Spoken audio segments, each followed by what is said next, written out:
Welcome to 15th module. We are going to talk about something called protocol in this particular module, how data link layer and transport layer communicate, the entities communicate to each other. Why I am mixing up data and transport layer in this particular typical module? The reason is that the communication is quite similar. Data link layer have two entities next to each other, while transport layer have two entities separated by the network. Otherwise, they face almost same set of issues. Transport layer has little more elaborated kind of issues, but otherwise almost the same thing. So, that is the reason why we are doing this. Okay. What we are going to do? We are going to communicate, we are going to talk about communication between adjacent machines, that data link layer, and sender and receiver, that is transport layer. Protocol between two peer entities, TCP to TCP, is basically sender and receiver problem. A data link layer to data link layer is adjacent machine problem. Okay. So, two peer entities, in both cases they are protocols. For example, an Ethernet card talking to an Ethernet card will have to follow a protocol called Ethernet. Okay. So, Ethernet is a protocol which let two cards communicate. The same way TCP is a protocol will let communicate a web client to a web server. So, that is the point here, and they face similar set of problems which we are going to talk about. Process depends, the protocol, the process of communication depends on a few things. One is called wired or wireless transmission is happening, and because of that a lot of things change. Okay. Connection oriented and connectionless. So, in a connection oriented protocol there has to be a process for connection establishment and then data transfer and then connection close. If it is connectionless, that beginning and ending part will not be there. And how complexities are addressed? We will be talking about complexities like a frame is lost. What will you do when the frame is lost? How complexities are handled?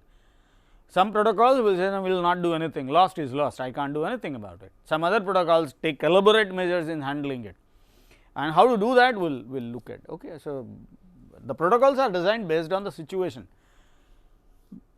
It is not that a protocol which just say that I can't do anything about retransmit, I cannot do anything about lost frame, can be perfectly acceptable in real world.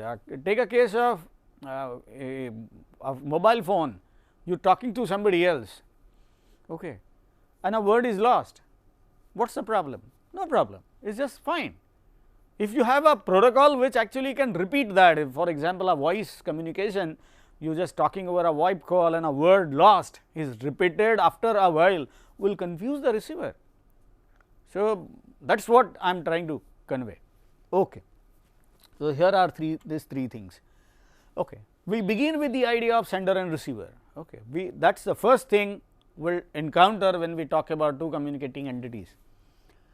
Okay. Usually we talk about, and during our discussion we will only talk about one sender one receiver case, but then it is possible that we have multiple senders and multiple receivers. Well, we will have to address additional issues like arbitration between multiple senders. I have one sender, one receiver, fine. If I have multiple senders, then who will send next?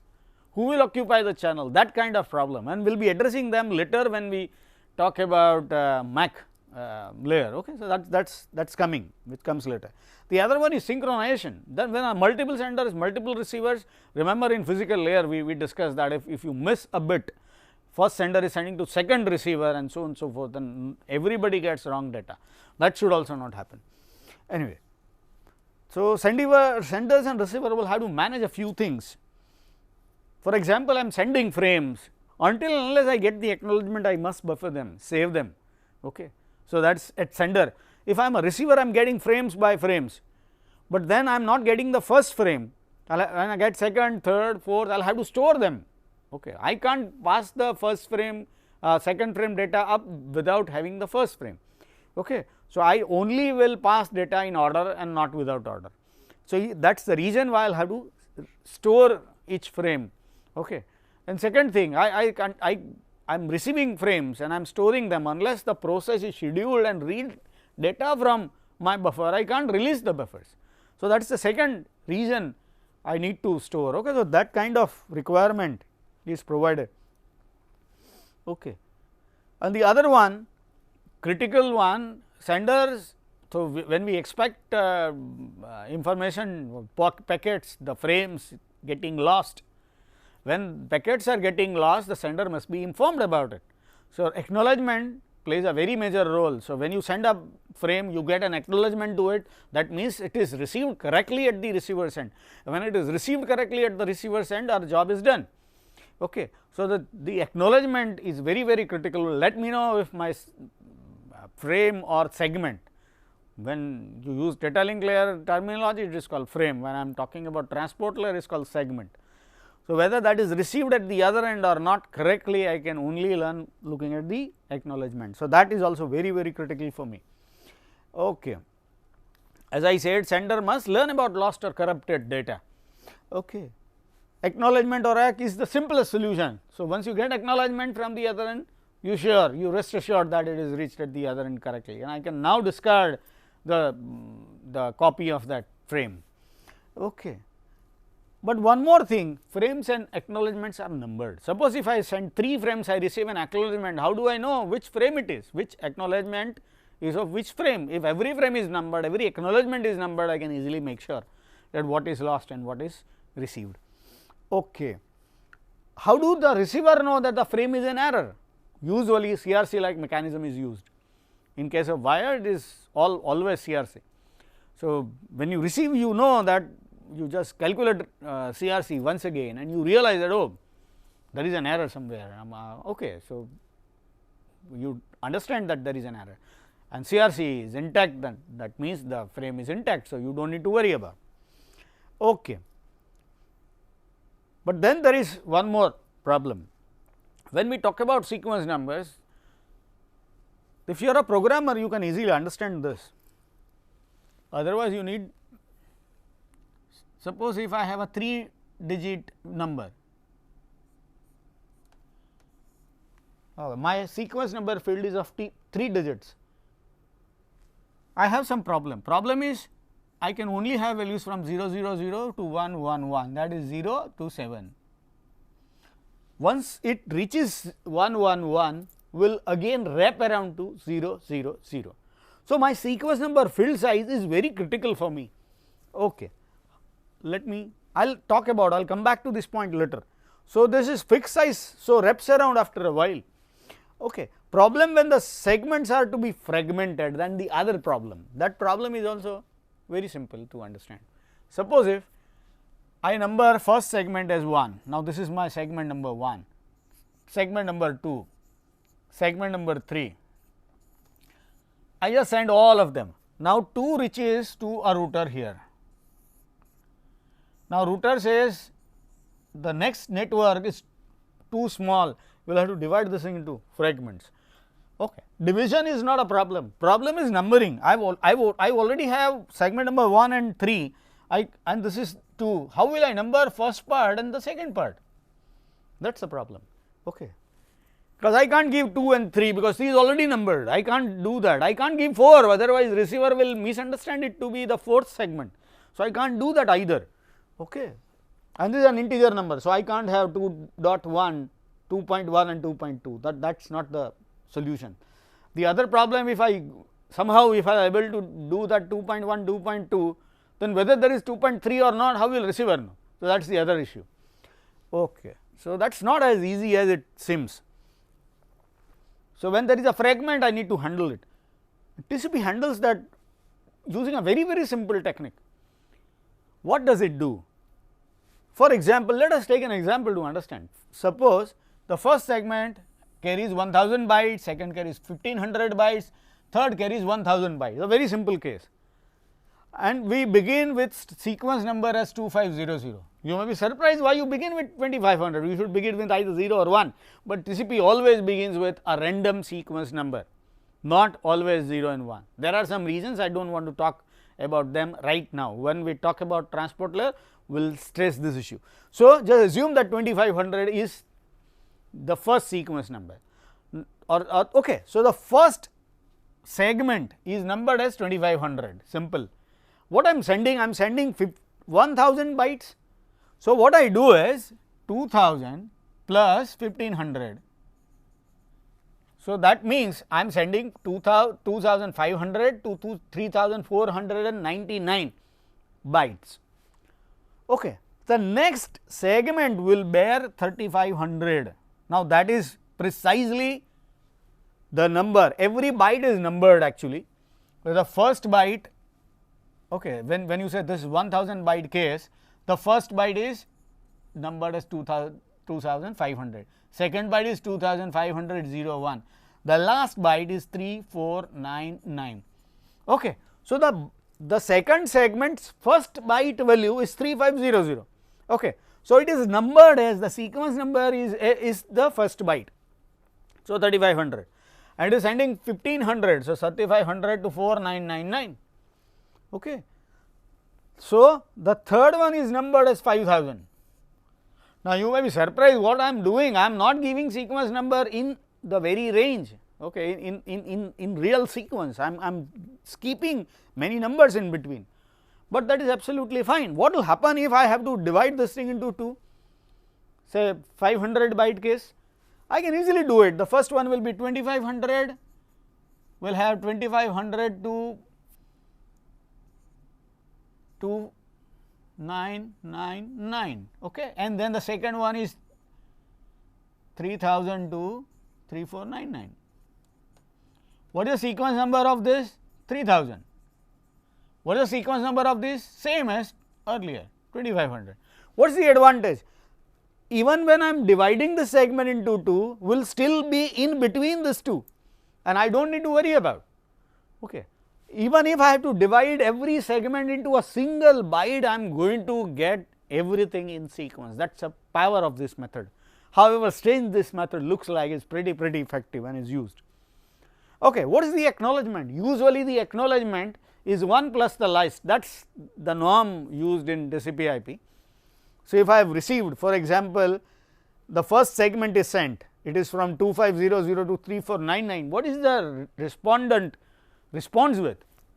1 plus the last byte, 3499 plus 1. So, acknowledgement 3500, it is called next byte expected, obviously. So, it has received 3499, so 3500 is expected. So, the acknowledgement bears that number. The second one bears the number 5000. Why? Because 499, it has received everything till 4999 bytes. So, the 5000 byte is expected, so on and so forth. So, that is it. And data link layer does not need this kind of mechanism. So, others like Ethernet does not do this, and it will never happen. In fact, this is observed with TCP, this is not observed at any data link layer protocols as such. Okay. There are two methods, I have already talked about the other method. One scheme is where you number, okay. Here the starting is this, last byte is this, and you start with sequence number, okay. This is what I have already done. So, these two are different mechanisms, and you can see that this seems simpler and easier method, but then when there is a fragmentation we have an issue.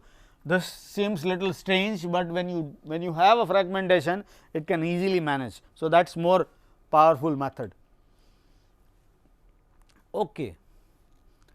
As I said, communicating at data link layer and transport layer, Ethernet does not provide acknowledgement, Ethernet does not do that actually, can only handle error in a fashion that if a frame CRC does not match, it will not pass it up, okay. It will make sure, it will rely on TCP to make sure that error is handled at transport layer. Okay. Okay. In TCP the method is that it will not generate acknowledgement for corrupted frame segment. So, if I am sending 3 segments, the first segment is received properly, you will get the acknowledgement, second one not received, you will not get any acknowledgement for it, third segment received correctly, you will receive an acknowledgement with it. So, it is called positive this thing acknowledgement with retransmission, will not respond back with the acknowledgement of a corrupted fragment for corrupted segment. Now, what will happen at the sender? The sender will actually send 1, 2, 3, you will get the acknowledgement of first, will not resend, but if we won't get the acknowledgement of second in time, we will send the resend the second one. So, it relies on timers and timeout. Okay. That process will elaborate soon. Okay. Now, how this process is done? Normally, it is like this, I am sending the first frame and I am getting the acknowledgement to that frame. Now, the other party also is interested in sending something, and that is general case. Suppose if I am communicating to a server and telnet server, I type ls, my command reaches at the other end contained by a frame, I get the acknowledgement. Now, the server finds out the file listing and send that to me, okay, and I will have to acknowledge. So, it is this assume that this is ls and this is the file listing. So, when I send ls, I get the response. Now, the list of the files sent by the server and acknowledgement is sent back, okay, and so on. In fact, it is quite possible that the receiver may still continue sending other things. Okay. Maybe I am getting get file, so I get one file, then the second file mget file, so I will get one more multiple files. So, this is quite possible. Now, you can see that I am receiving an acknowledgement and also the communication from the receiver. Now, that is wasting network's bandwidth. A better solution is to do this. I am sending a frame and receiver also is sending a frame, but when receiver is sending a frame, my acknowledgement is embedded within, and that is called piggybacking. Okay. The inverse traffic carries my acknowledgement. Okay. So, same way sending the F2, I am acknowledging this frame. Okay. Same way when the receiver is sending this thing, I am sending the acknowledgement of it, and so on and so forth. So, this is called piggybacked acknowledgement and is pretty common in TCP. It saves my bandwidth, it does not need for special acknowledgement frame, that is good, but then there is a problem as well. So, I have sent ls, the server might take some time calculating the file. So, reverse traffic may be delayed a bit. So, how long should it wait? Okay. Because it will wait longer, receiver will time out and resend, and the very purpose of saying the network bandwidth is defeated. So, I need to resend actually. Okay. I need to make sure that the acknowledgement is sent back. Okay. Even if there is no inverse traffic, I will have to send reverse traffic, I will have to send a special acknowledgement frame. So, that is precisely what is done. Okay. In case of TCP, it will maximum, it says that it will wait for 500 nanosecond, and after that it will send. So, for that it runs an additional timer. So, whenever the receiver receives a frame, it starts this timer. If the receiver's frame or segment is generated during that period, we will stop the timer and send the acknowledgement with it. But if the timer runs out and there is no reverse traffic by then, we will send our special acknowledgement frame. Okay. So, that is how it is done. What are timers? They are simple, so they calculate time, and timeout even is generated when they reach to a set value. Okay. So, that is the job of a timer. And who decides the timeout period? The sender or a receiver. Okay. But then sender and receiver are generally not sending a single segment, because there are long and fat lines. For example, intercontinental 40 GB lines are common today. So, the huge line with lot of long and fat lines, okay, fat pipes sometimes. So, they carry lot of data. If I just send one frame and wait for the acknowledgement, I am wasting network bandwidth. Almost 99.99% network bandwidth is just wasted. So, that is not good. I will have to continuously send lot of frames, lot of segments, as long as it fills the entire pipe. Okay. And it is quite possible that I send 100 frame, 100 segments, by that time I will receive the acknowledgement of my first segment. It is fine, but I can do that, and I will need to do that. When I do that, I need additional mechanism. When I am sending 100, I expect 100 segments in flight, okay, at any given point of time. I need a buffer which can hold those 100 segments of frames, because I am sending first, second, third, fourth and 100, I am keeping all of them here. Once I know that all of them are received, I can scrap that part, but any one of them is not received, I will have to send a copy again. So, I need to keep that large buffer with me. Okay. That buffer is known as sender's window. Receivers similarly continue receiving, okay, this thing and then pass them up when the application reads, and where the application the receiver is reading, that is known as receiver's window, again is basically a buffer value. One more interesting observation is that it is quite possible that you receive an acknowledgement of frame number 5. Now, there is a concept called cumulative ACK. What does that mean? That means that when you receive an acknowledgement of 5, that means you have received, the receiver has received 1 to 4 all. So, 5 means cumulative value, including 5, every other frame that is numbered earlier is all received. So, that is called cumulative ACK. And what is the advantage? The advantage is that even if I missed an acknowledgement, one of the acknowledgement is lost. If I get the later acknowledgement, there is no need to retransmit, no issues. Okay. So, that is the power. And again, when this is again very important, and this is followed in TCP. Suppose I send one frame and there is no inverse traffic. So, receiver may forego sending that acknowledgement. When I send the second frame, I will get the acknowledgement back. Now, TCP standard says that you only need to ACK an alternate frame. You may ACK every frame that comes in, you may acknowledge every segment that comes in, but you do not need to, you do not have to.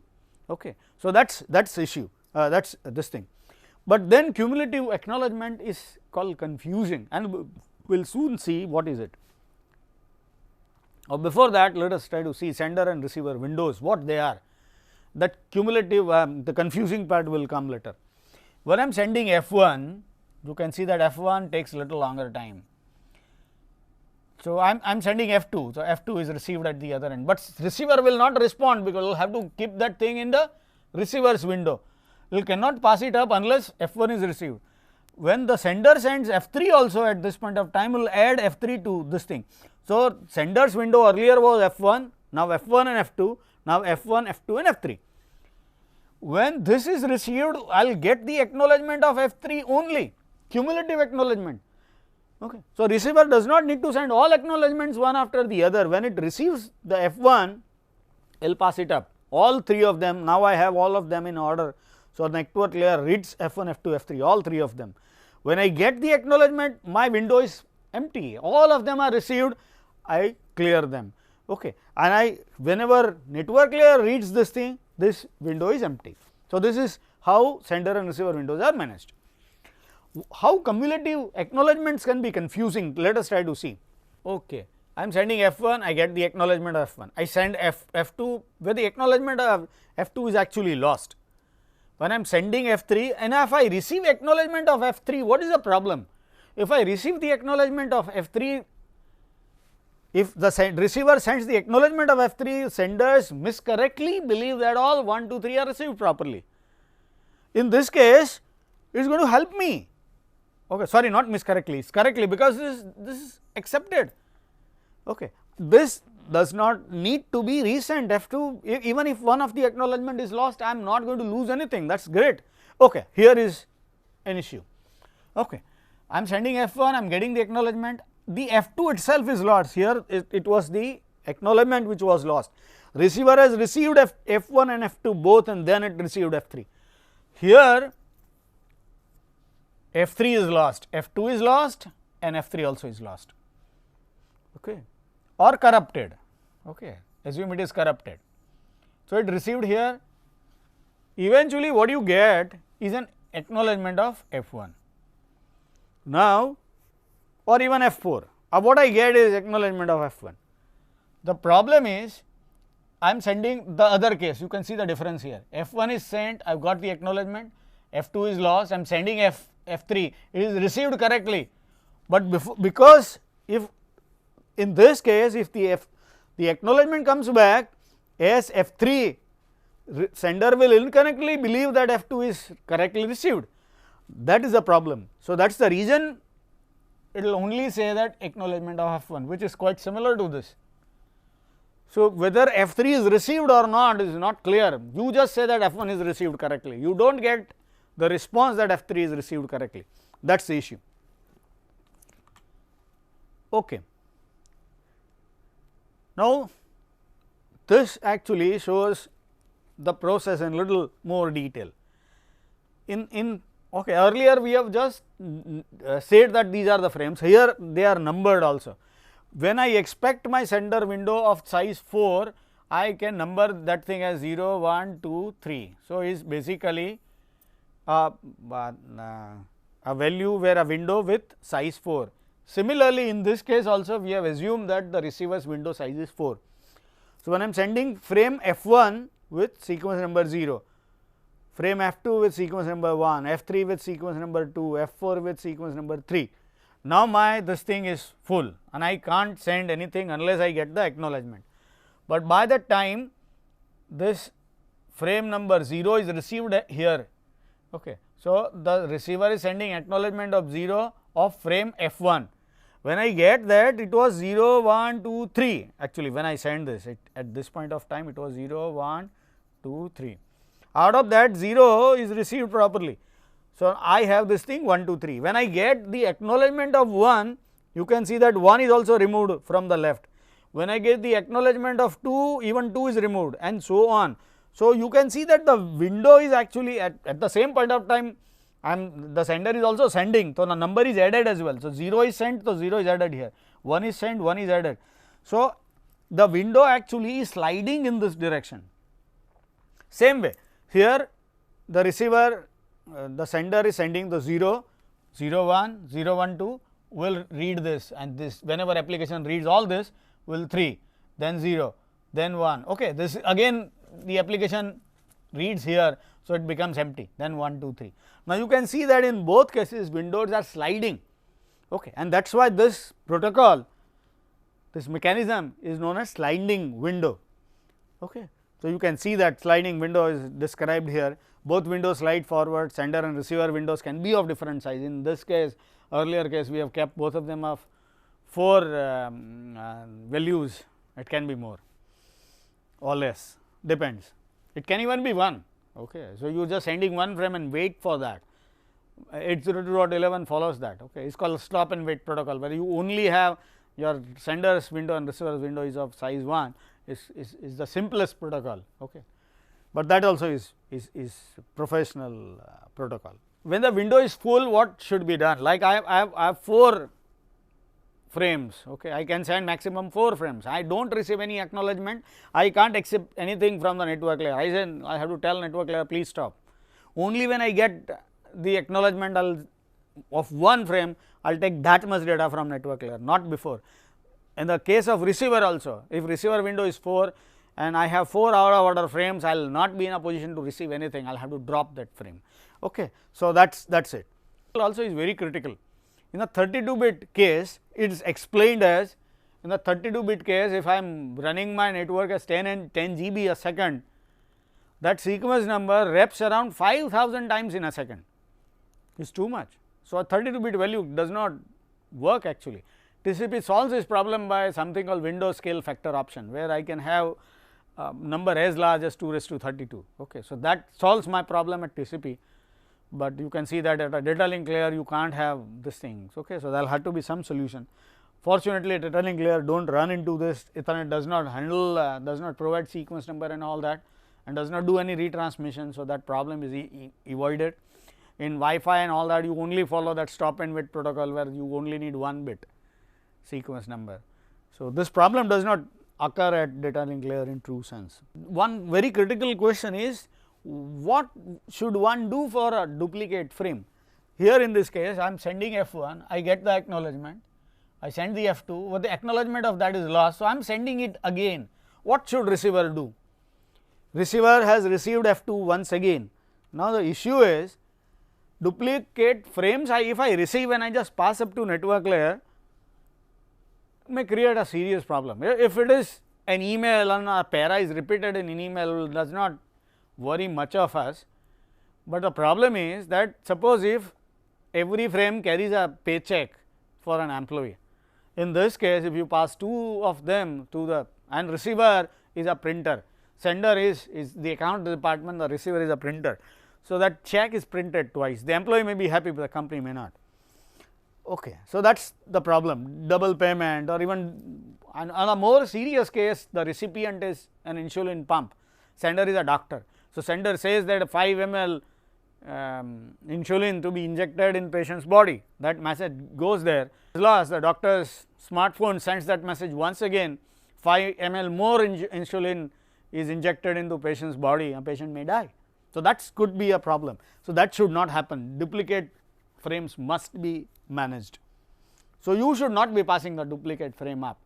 But then if you do not respond back with an acknowledgement, the sender would believe that that frame is not received and resend it, will continue resending it, actually will be in that loop. So, the right answer, right solution to this problem is, when you receive a frame which is duplicate, you acknowledge it. Okay. So, the sender understands that this frame is correctly received at the other end, but do not pass it up to the network layer and discard it. Okay. So, this is how it works. Then is also very important, when and how one should retransmit, but that is again based on the receiver's window size, and there are two typical solutions used in practice. One is called go back N, other one is called selective repeat. A go back N, the receiver's window is of size 1. In case of selective repeat, the receiver's window size is more than 1. Why and how to handle, let us try to understand. Let us first of all understand both of them and then we will discuss about them. Here this is go back N, I am sending F1, F2, F3, F3 is lost, F4 all of them are received at the other end correctly, but the receiver will discard them.